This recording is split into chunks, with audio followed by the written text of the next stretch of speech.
दोस्तों, आखिर 5 अगस्त को ऐसा क्या हुआ कि घबराई हुई सरकार ने कुछ ऐसा कदम उठा लिया देश के जेनजी और छात्रों के खिलाफ में, खास तौर पर अभिजीत दीपिके के खिलाफ, जिससे हंगामा और बवाल मच गया।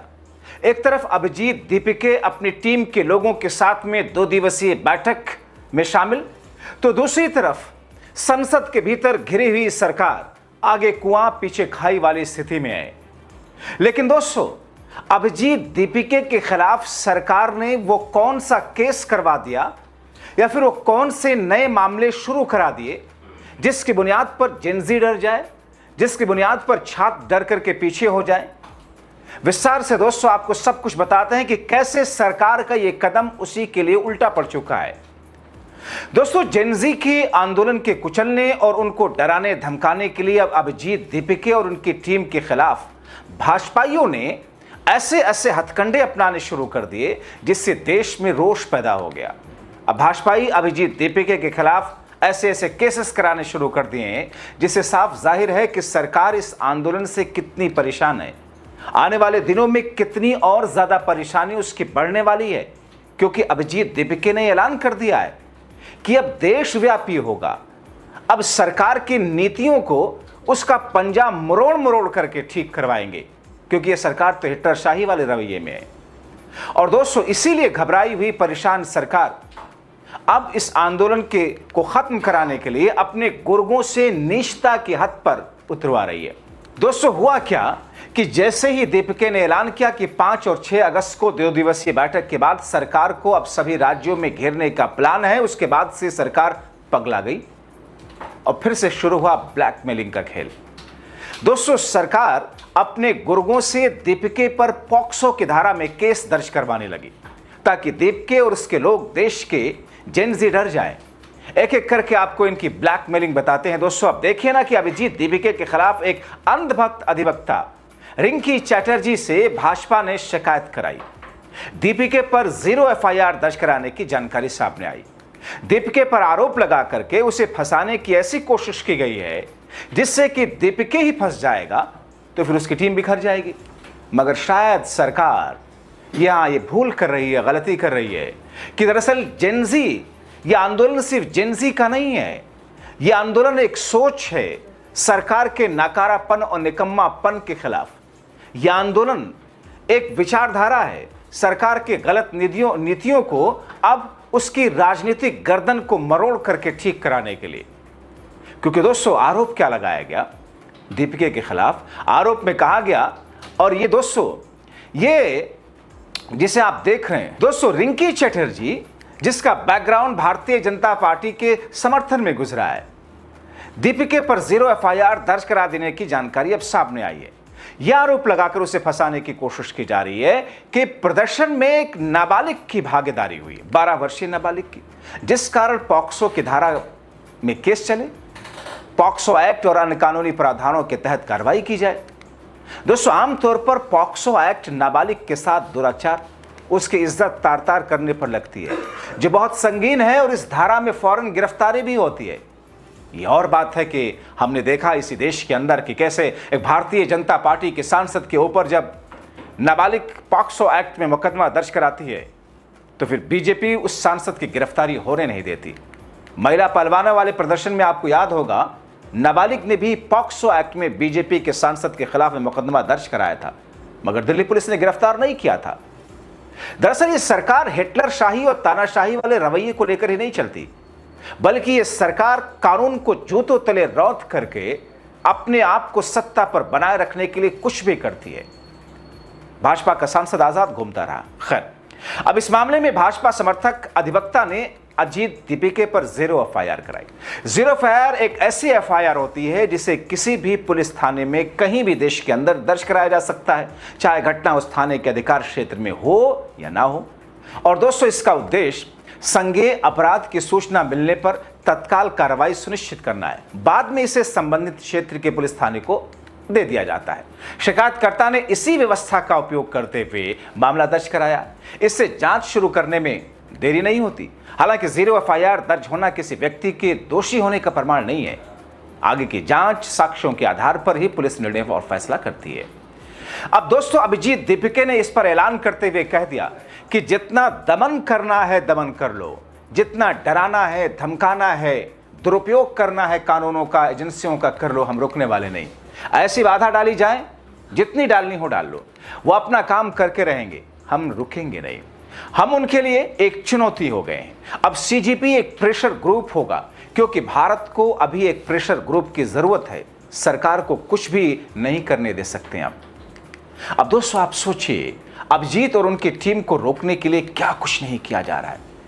अभिजीत के माता पिता को आंदोलन शुरू होने से पहले ही डराया गया, धमकाया गया। 16 दिनों तक अभिजीत के माता पिता दूसरी जगह छुप करके रहे, अपने रिश्तेदार के घर पर।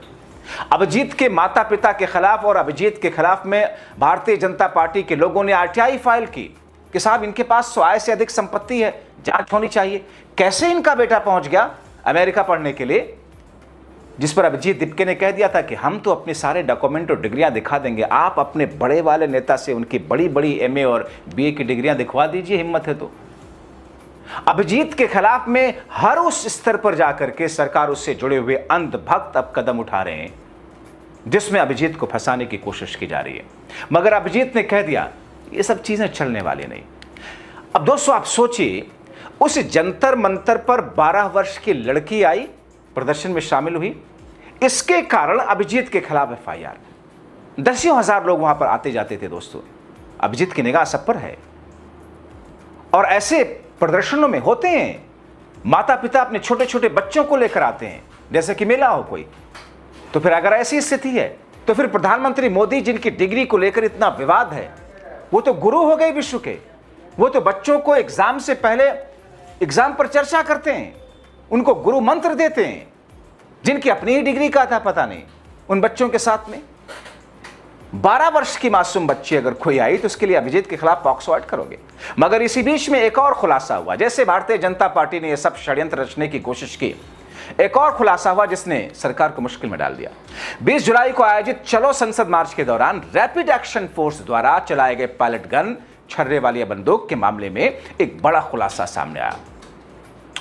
इसमें घायल हुए 5वें डॉक्यूमेंटेड पीड़ित और पेशे से विजुअल आर्टिस्ट प्रशांत कुमार सिन्हा ने दावा किया कि इस घटना में कम से कम एक और 6 व्यक्ति हुए थे उसकी जानकारी में।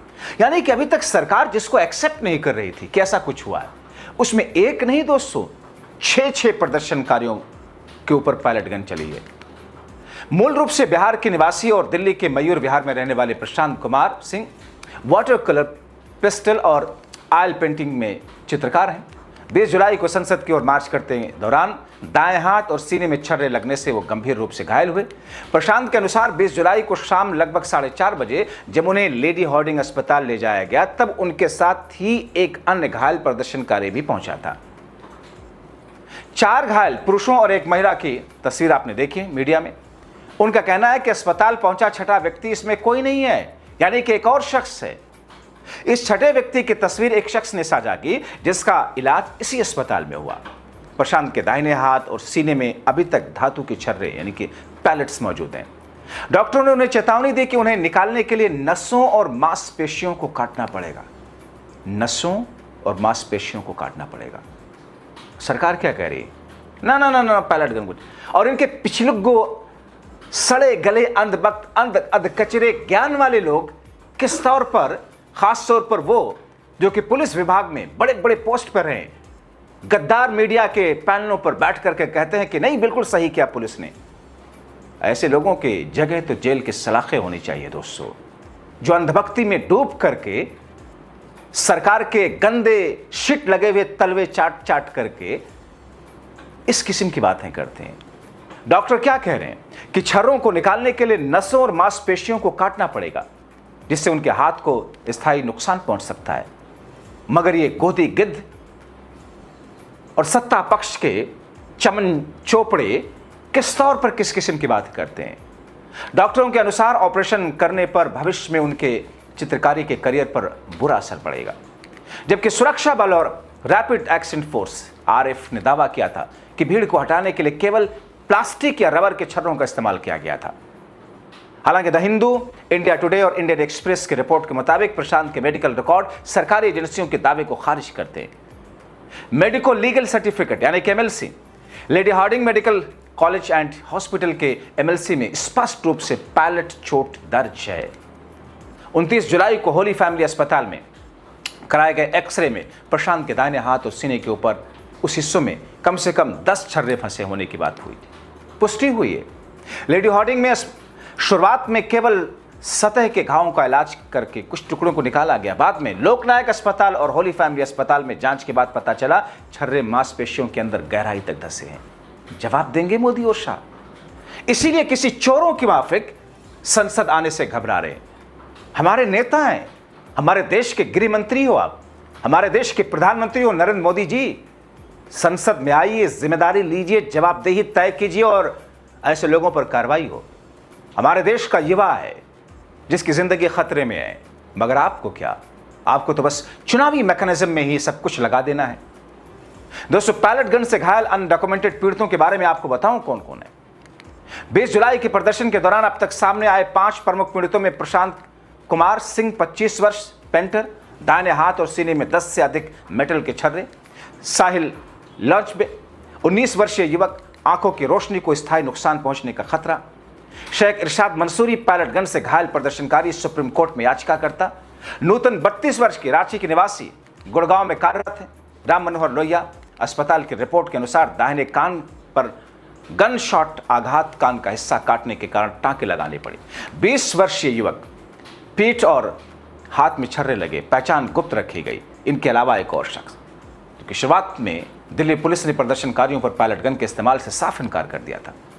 ठीक वैसे ही जैसे ये अंधभक्त, सड़े गले लोग, अधकचरे ज्ञान वाले लोग बिहार में AK-47 चलाए जाने का इनकार करते रहे, धड़ल्ले से झूठ बोलते रहे और हमारे देश का गोदी गिद्ध मीडिया उन्हीं झूठ को परोसता रहा। लेकिन इन तमाम चीजों के बीच में दोस्तों 2 चीजें, एक तरफ पैलेट गन का प्रयोग करके देश के भविष्य को चौपट करने की कोशिश की गई, दूसरी तरफ अभिजीत दीपिका के खिलाफ में पॉक्सो एक्ट में FIR दर्ज कराना क्या कहलाता है? कि ये सरकार जो नारे लगते थे कि ये सरकार जब जब डरती है पुलिस को आगे करती है, हालांकि वो लोग सरकार के बजाय बीजेपी के शीर्ष नेतृत्व का नाम ले रहे थे। तो ऐसी स्थिति में दोस्तों आप तय की लीजिए, उन सब अंधभक्त भाइयों से भी मेरी अपील है, एक बार रिवाइज कीजिए 2014 से लेकर 26 के बीच में आपने किन गिद्धों को बिठा रखा है सत्ता के शिखर पर। सोचिएगा जरूर, अपनी राय लिखें।